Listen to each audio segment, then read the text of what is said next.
அல்லது ரிவ்யூ பண்ணுறேன் அப்படின்னு சொல்கிறத விட நான் படித்த முக்கியமான இன்ட்ரெஸ்டிங்கான புக்ஸில் இருந்து நான் என்ன புரிஞ்சுக்கிட்டேன், என்ன தெரிஞ்சுக்கிட்டேன், அந்த ஆத்தரோட கருத்துக்கள் மேலான என்னுடைய பார்வை என்ன அப்படிங்கிறத உங்களோட ஷேர் பண்ணிட்டு இருக்கேன். ஸோ இந்த சேனலையை நான் எப்படி பார்க்குறேன்னா, I'm giving back to the society which gave me education and knowledge அப்படின்னு நான் பார்க்குறேன். So thanks for all your love and support. அந்த வரிசையில் நாம் இன்னைக்கு பார்க்க போகிற புக் Why Men Rape. இந்த புக்கோட ஆத்தர் பேர் தாரா கௌஷல். இவங்க ஒரு இன்வெஸ்டிகேட்டிவ் ஆப்ரேஷனை பண்ணி இந்த ரேபிஸ்டோட வீடுகளுக்கே போய் அவங்களோட வாழ்க்கை முறையை பார்த்து அவங்க கிட்ட பேசி ரொம்ப இன்டிமேட்டான கேள்விகளையும் கேட்டு இந்த புத்தகத்தை ஒரு ஆராய்ச்சி கட்டுரை போல வெளியிட்டிருக்காங்க. ஸோ உங்களுக்கு சான்ஸ் கிடைச்சதுன்னா கண்டிப்பாக இந்த புத்தகத்தை ஒரு தடவை படிச்சு பாருங்க. ஸோ இந்த வீடியோக்குள்ளே போகிறதுக்கு முன்னாடி நான் சில விஷயங்களை தெளிவுபடுத்திடுறேன். Why Men Rape அப்படின்னு இந்த புத்தகத்துக்கு ஆத்தர் பேர் வச்சிருக்காங்க. ஸோ அது சில பேருக்கு என்ன எல்லா ஆண்களுமே மென்னாலே ரேபிஸ்டா அப்படிங்கிற கேள்வியை உண்டாக்கலாம். ஸோ கண்டிப்பாக all men are not rapist. So அப்படியெல்லாம் இருந்தால் இங்கே நம்மளாம் உட்காந்துருக்கவே முடியாது, ஸ்கூலுக்கு போக முடியாது, ஆஃபீஸ் போக முடியாது, எதுவுமே பண்ண முடியாது. So not all men are rapist. So இன்னும் சொல்ல போனால் பெரும்பாலான men are not rapist. Rapist are rapist, அவ்வளோதான். நம்பர் 2, இந்த செக்ஷுவல் அபியூஸ், செக்ஷுவல் வயலேஷன்ங்கிறது பெண்களுக்கு மட்டும்தான் நடக்குது அப்படின்னும் இல்லை, அது ஆண்களுக்கும் நடக்குது. குறிப்பாக ஆண் குழந்தைகளுக்கு நிறைய நடக்குது.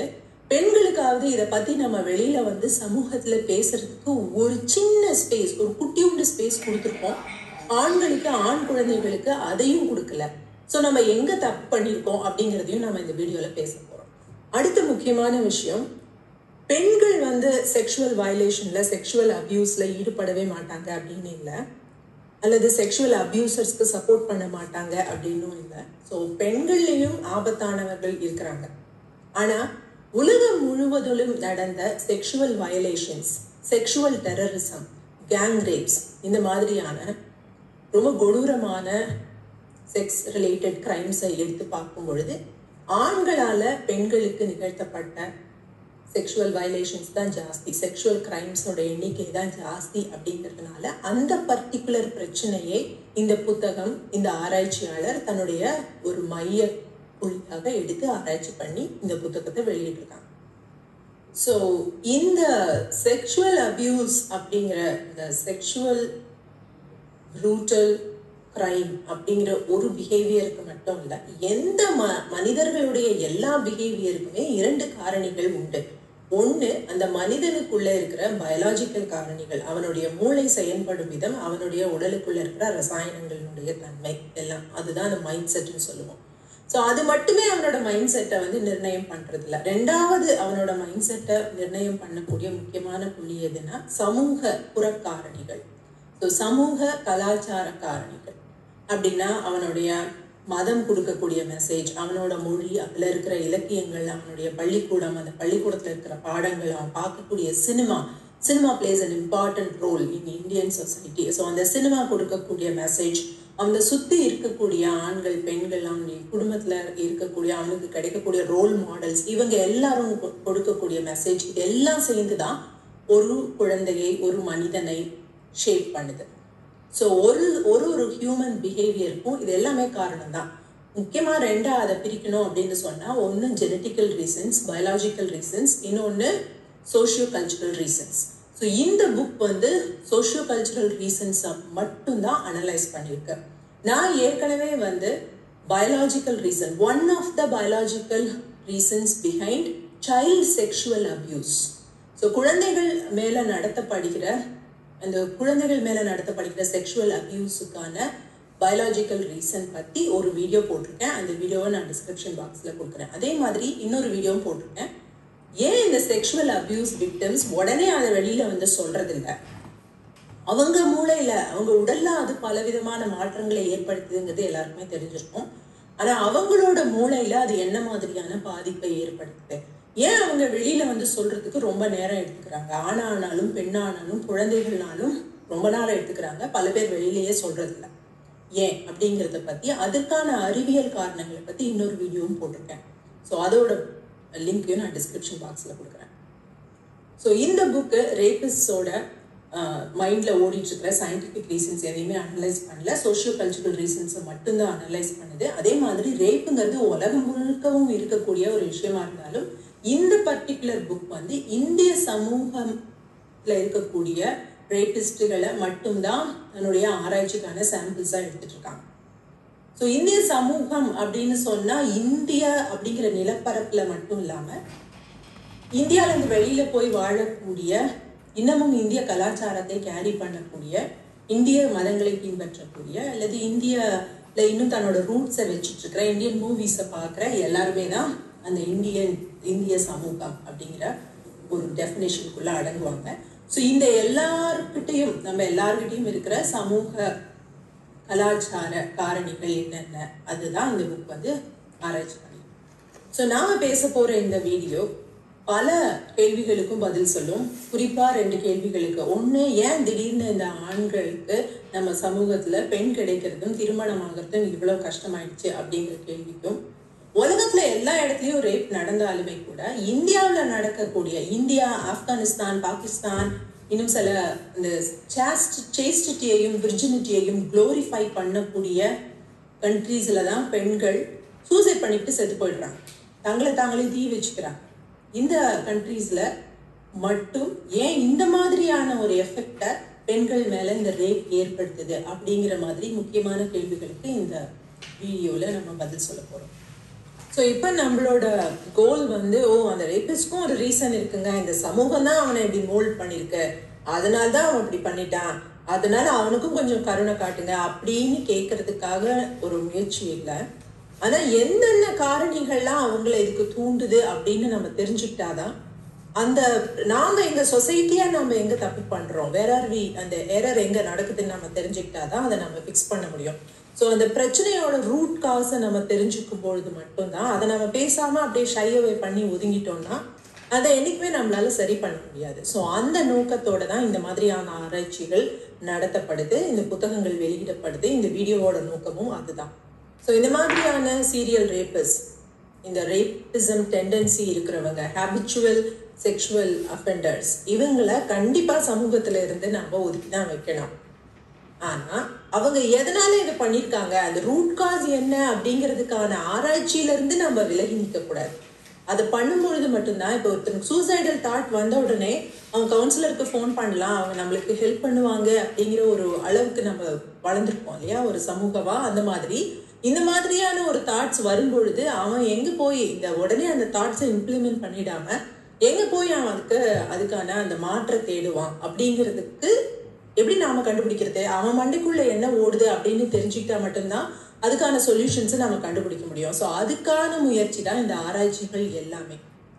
ஸோ இந்தியா அப்படின்னு சொன்னால், இந்தியா வந்து ஒரு யூனிஃபார்மான ஒரு கண்ட்ரி கிடையாது. இந்தியாங்கிறது பலவித மொழி பேசக்கூடிய, பலவேறு மதங்களை பின்பற்றக்கூடிய, பலவேறு எக்கனாமிக்கல் ஸ்டேட்டஸில் இருக்கக்கூடிய, பலவேறு கல்விக்கான ஆப்பர்ச்சுனிட்டிஸ் இருக்கக்கூடிய ஒரு மனித குழுக்களின் கூட்டமைப்பு அப்படின்னு சொல்லலாம். ஸோ இங்கே எல்லாருக்கும் ஒரே மாதிரியான எக்கனாமிக்கல் ஸ்டேட்டஸ் கிடையாது. பெரிய பணக்காரங்களும் இருக்காங்க, ரொம்ப ரொம்ப ரொம்ப ஏழையும் இருக்காங்க. உலகத்தோட மிகப்பெரிய பணக்காரர்கள் லிஸ்ட்ல இருக்கிறவங்களும் இந்தியாவில் இருக்கிறாங்க. அதே மாதிரி அடுத்த வேளை சாப்பாட்டுக்கே வழி இல்லாத ஏழைகளும் இந்தியாவில் இருக்கிறாங்க. எல்லா மதங்களை பின்பற்றக்கூடியவர்களும் இங்கே இருக்கிறாங்க. அதே மாதிரி படிப்புக்கான ஆப்பர்ச்சுனிட்டின்னு பார்த்தீங்கன்னா அதுவும் எல்லாருக்கும் ஒரே மாதிரி கிடைக்கிறது இல்லை. இந்தியாவில் ஒரு பெண் டெமோக்ராட்டிக்கலி தேர்ந்தெடுக்கப்பட்ட பிரதமராகவும் ஆகியிருக்கிறாங்க. நிர்பயா கேஸும் இந்தியாவில் தான் நடந்தது. ஸோ இந்த மாதிரி ஒரு எக்ஸ்ட்ரீம்லி 2 எண்டில் இருக்கக்கூடிய மனிதர்களுடைய கூட்டமைப்பு இந்தியான்னு சொல்லலாம். ஸோ அதனால இவங்க தன்னுடைய ஆராய்ச்சிக்கு இந்த மாதிரி எல்லா கேட்டகரியில இருந்தும் ஆட்களை முடிஞ்ச வரைக்கும் சூஸ் பண்ணியிருக்காங்க. ஸோ 9 ரேபிஸ்டை இவங்க சூஸ் பண்ணியிருக்காங்க. அவங்க சொல்றாங்க எல்லா மதத்துல இருந்தும் சூஸ் பண்ணியிருக்கேன். ஸோ இந்தியாவுடைய மெஜாரிட்டியான மதமான இந்து மதத்தினுடைய 4 வர்ணத்துல இருந்தும் எல்லா எக்கனாமிக் கிளாஸ்ல இருந்தும் ஆட்களை சூஸ் பண்ணியிருக்காங்க. ஸோ ரேபிஸ்ட்ன்னு சொல்லும் போது இந்த மதத்துக்காரன் தான் ரேப் பண்ணுவான், இந்த மொழி பேசுறவன் தான் ரேப் பண்ணுவான், இந்த மாதிரி கடவுள் நம்பிக்கை இருக்கிறவன் தான் பண்ணுவான், கடவுள் நம்பிக்கை இல்லாதவன் தான் பண்ணுவான், அல்லது ஒரு ஏழை தான் பண்ணுவான், பணக்காரன் தான் பண்ணுவான், படித்தவன் பண்ண மாட்டான், பொலிட்டிக்கல் லீடர் பண்ண மாட்டான், அல்லது ஏழைனா ரொம்ப நல்லவனா இருப்பான். இப்படி எந்த ஒரு டிஸ்கிரிமினேஷனுமே கிடையாது. எந்த கேட்டகரியில் வேணாலும் இவங்க இருப்பாங்க. ஸோ அதனால இவங்க இந்த 9 ஆட்களையும் பலவேறு இந்த எல்லா டெமோகிராஃபில இருந்தும் சூஸ் பண்ணியிருக்கிறாங்க. ஆனா அதே நேரத்துல இவங்களோட பெயர்கள், உண்மையான பெயர்களை இவங்க வெளியிடலை. ஆனா அவங்களுடைய வாழ்க்கை எப்படிப்பட்டதா இருந்தது அப்படிங்கிறத பத்தின அந்த முழுமையான ஆராய்ச்சி, இவங்க எந்த ஊர்ல இருக்கிறாங்க, எந்த மொழி பேசுறாங்க, அவங்க எஜுகேஷன் ஸ்டேட்டஸ் என்ன அப்படிங்கிற எல்லா ஐடென்டிட்டி டீட்டெயில்ஸையும் கொடுத்துருக்காங்க. ஸோ இந்த ரேபிஸ்ட் யாருமே கன்விக்டட் ரேபிஸ்ட் கிடையாது. இவங்க வந்து ஜெயில போய் இந்த ஆராய்ச்சியை நடத்தலை. ஆனா இவங்க சோர்சஸ் மூலமா இந்த ரேபிஸ்ட கண்டுபிடிச்சிருக்காங்க. சில பேர் மேல கேசஸ் இருக்கு. சில பேருக்கு வந்து போலீஸ்க்கு தெரியும் இவங்க இந்த மாதிரியான ஒரு குற்றத்துல ஈடுபட்டிருக்காங்கன்னு. ஆனா குற்றம் இன்னும் நிரூபிக்கப்படலை. ஸோ அந்த மாதிரியான கேசஸையும் இவங்க சூஸ் பண்ணியிருக்காங்க. ஸோ அந்த ஆட்களுடைய வீட்டுக்கே போய் அவங்க ஃபேமிலி மெம்பர்ஸ் எல்லாம் பார்த்து அவங்க கிட்டையும் பேசி அவங்களோட குழந்தை பருவம் எப்படி இருந்தது, அவங்களோட குழந்தை பருவத்தை ஷேர் பண்ணிக்கிட்ட அவங்களுடைய சகோதர சகோதரிகள் அவங்களோட வாழ்க்கை எப்படி இருக்கு, அவங்களுடைய மனநிலை எப்படி இருக்கு அப்படிங்கிறதையும் அவங்க கேட்டு தெரிஞ்சுட்டு இருக்காங்க. அவங்களுக்கு என்ன மாதிரியான கல்விக்கான ஆப்பர்ச்சுனிட்டிஸ் கிடைச்சது, அந்த சொசைட்டில அவங்களுக்கு ரோல் மாடலா யார் இருந்தாங்க, எல்லாத்த விட முக்கியமா பெண்கள் அப்படிங்கிறவங்களை பத்தி இந்த ரேபிஸ்டுடைய பார்வை என்ன, இவங்க என்ன மாதிரியான மதிப்பீடுகளை பெண் அப்படிங்கிற இனத்தின் மீது வச்சிருக்காங்க அப்படிங்கிறதையும் ஆராய்ச்சி பண்ணி பல்வேறு கேள்விகளின் மூலமாக ரொம்ப இன்டிமேட்டான கேள்விகள் கேட்டும் கூட, அப்புறம் அவங்களோட பிசிக்கல் பிஹேவியரை வாட்ச் பண்ணியும் நிறைய கருத்துக்களை இவங்க கேதர் பண்ணியிருக்காங்க. நிர்பயாவோட கேஸ் உலகத்தையே உலுக்கின ஒரு கேஸ்ன்னு சொல்லலாம். ஏன்னா அந்த கேஸ்ல ஒரு செக்ஷுவல் அர்ஜ், ஒரு செக்ஷுவல் ஒரு நீடுக்காக நடத்தப்பட்ட வெறும் ரேப் மட்டும் இல்லை. நம்பர் 1 அது ஒரு கேங் ரேப். நம்பர் 2 அது ஒரு பப்ளிக் பிளேஸ்ல ஒரு பப்ளிக் ப்ராப்பர்ட்டியில நடந்தது. நம்பர் 3 அது ரொம்ப ரொம்ப ப்ரூட்டலான ஒரு கேஸ். ஒரு செக்ஷுவல் பர்வேஷன் மட்டும் நடக்காம ஒரு இரும்பு ராடை எடுத்து அந்த பெண்ணுடைய பிறப்பு உறுப்புக்குள்ள செலுத்தி அவளுடைய உள் உறுப்புகள் அத்தனையுமே செதஞ்சு போயிருந்தது. ஸோ அந்த அளவுக்கு ஒரு கர்ண கொடூரமா, யாருன்னே தெரியாத ஒரு பெண் மேல இவ்வளவு கர்ண கொடூரமான ஒரு தாக்குதலை நடத்த வேண்டிய ஒரு நிர்பந்தம் என்ன, அந்த மனநிலை எப்படி இவங்களுக்கு வருது, எப்படி அவங்களுக்கு ஒரு ஹெசிடேஷனே இல்லை, ஒரு இன்ஹிபிஷனே இல்லை அப்படின்னு உலகமே ஸ்தம்பிச்சு நின்றுடுச்சு. என்ன நடக்குது அப்படின்னு. 2வது அந்த கேஸ்ல அடுத்த முக்கியமா உலகம் ஸ்தம்பித்த இடம் என்னன்னு சொன்னா,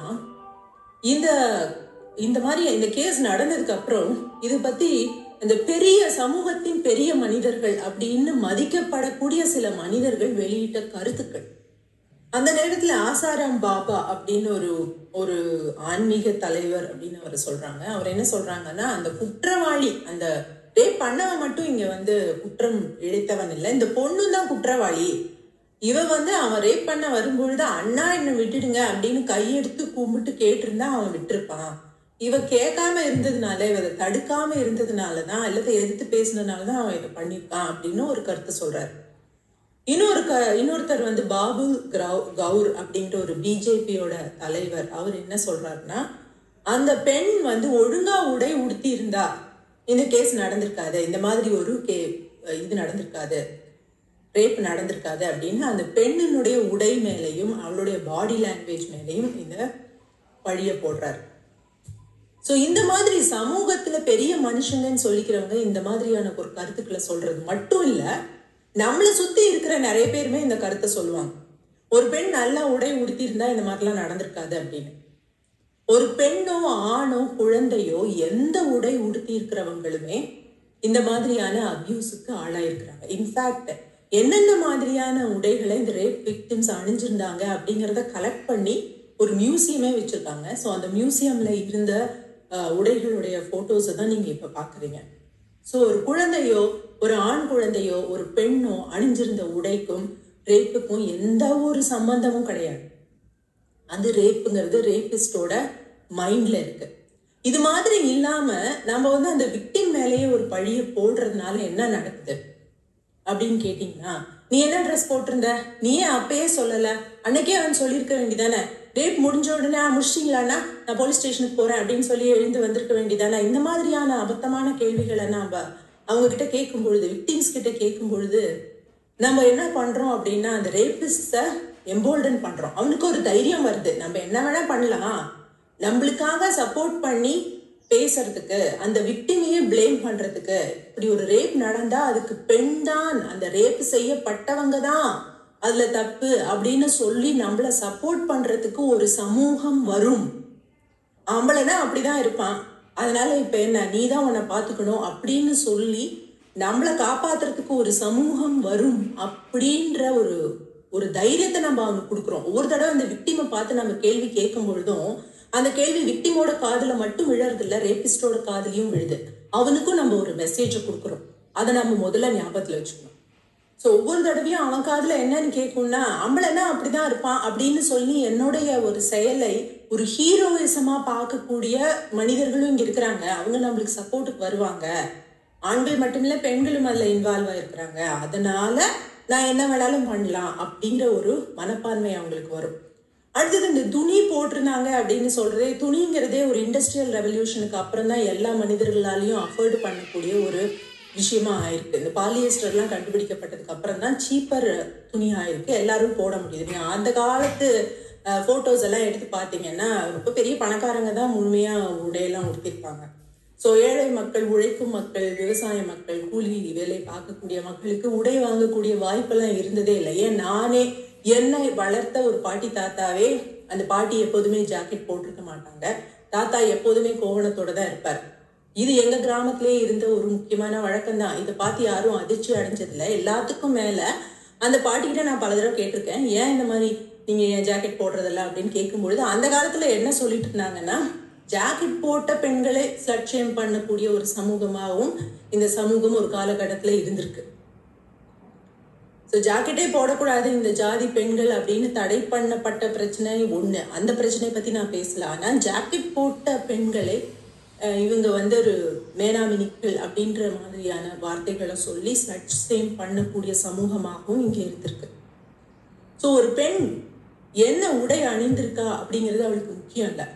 ஆனா அவ என்ன உடை அணியணும், அவ முடியை எப்படி வச்சுக்கணும் அப்படிங்கறத நான் தான் முடிவெடுப்பேன் அப்படின்னு இவங்க நினைக்கிறாங்க. ஸோ இந்த மாதிரியான ஆட்களுக்கு நம்ம சப்போர்ட் பண்ணும் பொழுதெல்லாம் நம்ம என்ன செய்யறோம், அந்த விக்டிமை நாம பிளேம் பண்றோம். ஸோ இதனால அந்த விக்டிம் ஷேமா ஃபீல் பண்ணி அவங்க தற்கொலை பண்ணிக்கிறாங்க. அவங்களுக்கு நடந்தது ஒரு ப்ரூட்டலான விஷயம். ஒரு ரேப் நடக்குதுன்னா இட் இஸ் ப்ரூட்டல். அது உலகத்துல எந்த பகுதியில பெண்ணுக்கோ ஆணுக்கோ யாருக்கு நடந்தாலும் அது அவங்களுடைய உடல்லையும் மனதிலையும் பெரிய பாதிப்பை ஏற்படுத்தும், பயத்தை ஏற்படுத்தும். என்ன மாதிரி பயம்னா, ஐயோ நம்ம இவ்வளவு பாதுகாப்பு இல்லாத ஒரு சமூகத்துல இருக்கமே, திருப்பியும் நம்மளுக்கு நடந்துருமோ அப்படிங்கிற மாதிரியான பயங்களை ஏற்படுத்தும். இப்ப நான் ரோட்ல நடந்து போயிட்டு இருக்கேன், எனக்கு நாய் கடிச்சிச்சுன்னா நான் அந்த நேரத்துல எப்பவுமே ரோட்ல போறதுக்கு பயப்படுவேன், திருப்பியும் நாய் கடிச்சிக்குமே அப்படின்னு. ஆனா இந்த நாய் கடிச்சிச்சு, என் உடல்ல ஒரு பாதிப்பு நடந்துச்சுங்கிறதுனால நான் ஷேமா ஃபீல் பண்ணி, ஒரு வயலேட்டடா நான் கண்டிப்பா ஃபீல் பண்ணுவேன், டர்ட்டியா ஃபீல் பண்ணுவேன். யாராவது நம்மளை அடிச்சுட்டா கூட, நம்மளை தோக்கடிச்சிட்டா கூட நம்ம வயலேட்டடா ஃபீல் பண்ணுவோம். அதே மாதிரிதான் இந்த செக்ஷுவல் அபியூஸ் விக்டிம்ஸும் வயலேட்டடா டர்ட்டியா ஃபீல் பண்ணுவாங்க. ஆனா உன் மானம் போயிடுச்சு, உன்னோட கற்பு போயிடுச்சு, இனிமே நீ வாழ தகுதியற்றவள், குடும்ப வாழ்க்கையில ஈடுபட தகுதியற்றவள் அப்படின்னு நாம அவங்க மேல ஒரு வன்முறையை நிகழ்த்துற பாருங்க. அந்த வன்முறைக்கு பயந்து அவங்க தற்கொலை பண்ணிக்கிறாங்க. ஸோ இங்க நம்ம ஒரு படம்லாம் எடுக்கிறோம். நல்ல பெண்ணா என்ன பண்ணுவானா, ரேபிஸ்டே கல்யாணம் பண்ணிக்குவான், அவதான் ரொம்ப நல்ல பெண், கற்புடைய பெண், கற்புன்னா அதுதான் அப்படின்னு நாம அவங்க மேல ஒரு பார்வையை வைக்கணும் பாருங்க. அந்த பார்வைக்கு பயந்து அவங்க தற்கொலை பண்ணிக்கிறாங்க. அந்த ரேபிஸ்டுக்கு பயந்து அவங்க தற்கொலை பண்ணிக்கல, நமக்கு பயந்து தற்கொலை பண்ணிக்கலாம். ஸோ அந்த நிர்பயா கேஸுக்கு பிறகு பல ஆராய்ச்சியாளர்கள் பல பேர் இந்த விஷயங்களை எடுத்துட்டு இதுக்கு இந்த சப்ஜெக்டுக்கு ஒரு சொல்யூஷன் கண்டுபிடிக்கணும் அப்படின்னு சொல்லி இதுல ஒர்க் பண்ண ஆரம்பிச்சாங்க. ஸோ நிறைய சைக்காலஜிஸ்ட், சைக்கியாட்ரிஸ்ட், சோஷியாலஜிஸ்ட் எல்லாருமே ஒர்க் பண்ணியிருந்தா கூட அந்த ஒர்க் எல்லாமே ஒரு பெரிய ஆராய்ச்சியாளர்களோட டேபிள் மேலதான் இருக்கு. அது சாதாரண மனிதர்களுக்கு சேரல. ஸோ அந்த மாதிரி சாதாரண மனிதர்களுக்கும் எல்லாருக்கும் சமூகத்துக்கும் கொண்டு சேர்க்காத ஒரு நாலேஜ், ஒரு பயனற்ற நாலேஜ்னு சொல்லலாம். ஸோ அதுக்கான ஒரு முயற்சி தான் இந்த மாதிரியான புத்தகங்கள், இந்த மாதிரியான வீடியோக்கள் எல்லாமே. ஸோ இப்போ ஆத்தர் இந்த புக்ல என்ன சொல்றாங்க அப்படின்னா, இந்த ரேப்ல ஈடுபட்ட பல பேருக்கு ரேப்னா என்னன்னே தெரியாது, இந்திய சமூகத்திலேயே பல பேருக்கு ரேப்னா என்னன்னே தெரியாது அப்படின்னு சொல்றாங்க. இது கேட்டுனே உங்களுக்கு கொஞ்சம் கோபம் வரக்கூடும், இது ஒரு ஸ்டேட்மெண்ட்டா அப்படின்னு. ஏன்னா இந்த விஷயத்த நான் என்னுடைய சர்க்கிளில், என் ஃபேமிலியில், என் ஃப்ரெண்ட்ஸ் கிட்ட, இந்தியர்கள் கிட்ட, இந்தியர்கள் அல்லாதவர்கள் கிட்டன்னு இப்படி பல பேர்கிட்ட இந்த ஸ்டேட்மெண்ட் சொன்ன உடனே அவங்க எல்லாருமே இமீடியட்டாக ரிட்டாலியேட் பண்ணாங்க, இமீடியட்டாக தடுப்பாங்க.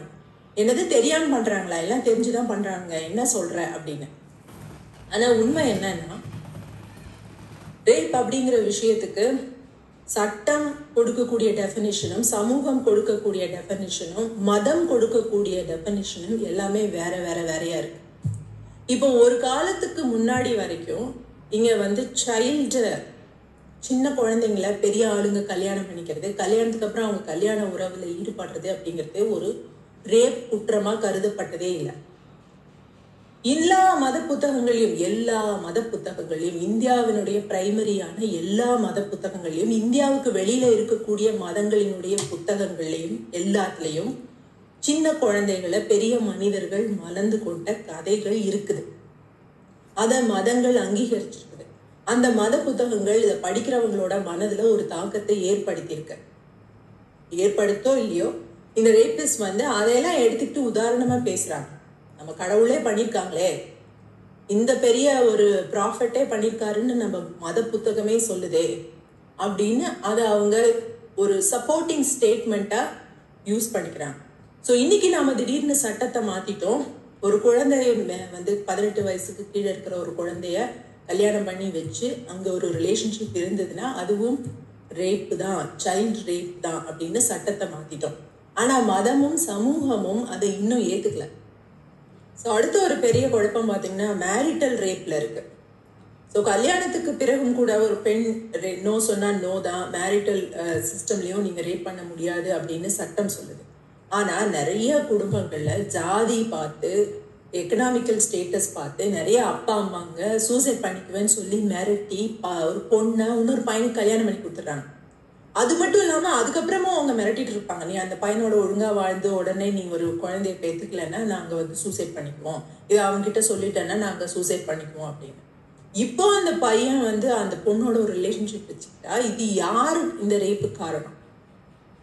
இதை விட இன்னொரு முக்கியமான விஷயம் என்னன்னு சொன்னா, ஒரு பெண் தன்னுடைய ஜாதி அல்லாத அல்லது தன்னுடைய ஸ்டேட்டஸுக்கு ஈக்குவலாக இல்லாத ஒரு பையனை காதலிக்கிறா அப்படின்னு தெரிஞ்ச உடனே சூசைட் பண்ணிக்குவேன்னு மிரட்டி அழுத்தம் கொடுத்து அந்த பெண்ணை அந்த பையன் மேல ரேப் கேஸ் கொடுக்க வைக்கக்கூடிய நிர்பந்தங்களும் நாடு பூரா இருக்கு. 460 case 2013 Delhi high court, Delhi district கோர்ட்ல மட்டும் பதிவானதா ஆத்தர் சொல்றாங்க. அடுத்தது இன்னும் நிறைய பேருக்கு ஒரு பெண் நோ சொன்னா அது நோ தான் அப்படிங்கிற புரிதலே இல்லை. ஏன்னா நம்மளுடைய திரைப்படங்களும் அதே தான் சொல்லுது. முதல்ல ஒரு பொண்ணுன்னா நோ தான் சொல்லுவா, ஒரு குட் கேர்ள்னா அவ நோ தான் சொல்லுவா, அதுக்கப்புறம் நீ அவளோட நோவை சீரியஸ் நோவா எடுத்துக்க கூடாது அப்படிங்கிற ஒரு மெசேஜை சொல்லுது. அதுக்கப்புறம் இவங்க சொல்ற இன்னொரு ஸ்டேட்மெண்ட், இந்த ரேபிஸ்ட் கொடுத்த ஸ்டேட்மெண்ட்ஸ்ல இருந்து நான் சொல்றேன். இவங்க சொன்னது என்னன்னா, சாணக்கியரே அவரோட புத்தகத்துல எழுதியிருக்காரு, வேதங்களே சொல்லியிருக்கு பெண்களுக்கு எக்ஸசிவ் செக்ஷுவல் டிரைவ் இருக்கும் அப்படின்னு. அவங்க எதுக்காக நோ சொல்ல போறாங்க, அவங்க நோ சொன்னாலும் அதுக்கு எஸ்ன்னு தான் அர்த்தம் அப்படின்ற ஒரு மெசேஜை நம்மளுடைய மதங்கள், நம்மளுடைய சமூகம், நம்மளுடைய மூவிஸ் எல்லாமே இந்த பசங்க மண்டையில போட்டு திணிச்சு வச்சிருக்கு. ஸோ இப்போ லீகல் டெஃபினிஷன் ஆஃப் ரேப் அப்படின்னா என்ன? இவங்க இருக்குன்னு தெரியும்னு சொல்றாங்க, தெரியாதுன்னு சொல்றாங்க, ஏதோ ஒன்று இருக்கட்டும். So legal definition of rape in Indian system என்ன அப்படின்னு பார்த்தீங்கன்னா, ஒருத்தரோட உடலின் எந்த பாகத்திலையும் அவங்களுடைய அனுமதி இல்லாமல் நீங்க எந்த ஒரு பொருளையோ, உங்களோட பீனஸ், ஃபிங்கர், இரும்பு ராடு அல்லது வேற எந்த செக்ஷுவல் டாய்ஸ் அப்படின்னு எந்த ஆப்ஜெக்டை நீங்க ஒருத்தரோட உடல்ல, அவங்களோட வெஜைனால, ஏனஸ்ல, மவுத்லன்னு எந்த பகுதியில செலுத்தினாலும் it is considered rape. It is rape. So அவங்க நோ சொன்னாலும் அதுக்கு எஸ்ன்னு தான் அர்த்தம் அப்படின்னு நீங்க புரிஞ்சுக்கிட்டாலும் இட் இஸ் ரேப். அவங்க ஆக்டிவ் எஸ் சொல்லலைன்னா சட்டத்தின் முன் அது ரேப் தான். அதே மாதிரி அவங்க ரெசிஸ்ட் பண்ணல, அவங்க நோன்னு சொல்லல அப்படிங்கிறது நீங்க ஒரு காரணமாக சொல்ல முடியாது. அவங்க ஆக்டிவ் எஸ் சொல்லணும்.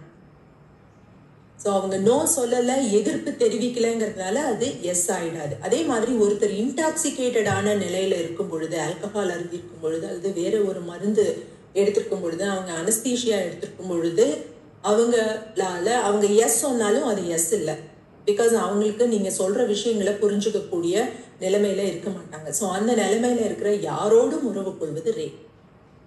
அடுத்தது பிசிக்கல் ஃபோர்ஸ் யூஸ் பண்றது. ஸோ இந்த ரேபிஸ்ட்ல 9 பேர்லயும் பல பேருமே இந்த விஷயத்த நல்லா புரிஞ்சு வச்சிருக்காங்க. ஒரு கத்தியை காட்டி மிரட்டுறது அப்படிங்கிறதோ இல்லது அடிச்சிருவேன் கொன்னுடுவேன் அப்படின்னு அடிச்சு பண்றதுங்கிறது ரேப் அப்படின்றது புரிஞ்சு வச்சிருக்காங்க. ஸோ பிசிக்கல் ஃபோர்ஸை யூஸ் பண்றது ரேப். ஆனா நான் பிசிக்கல் ஃபோர்ஸை யூஸ் பண்றதும் ரேப் தான். அதாவது பிளாக்மெயில் பண்றது, உங்க அப்பாவை கொன்னுடுவேன், உன் போட்டோவை எடுத்து வச்சிருக்கேன், அதை நான் இன்டர்நெட்ல போட்டுடுவேன், உன்னை பத்தி நான் தப்பான செய்திகளை பரப்பிடுவேன், அந்த மாதிரி சொல்லி பிளாக்மெயில் பண்றதும் ரேப்.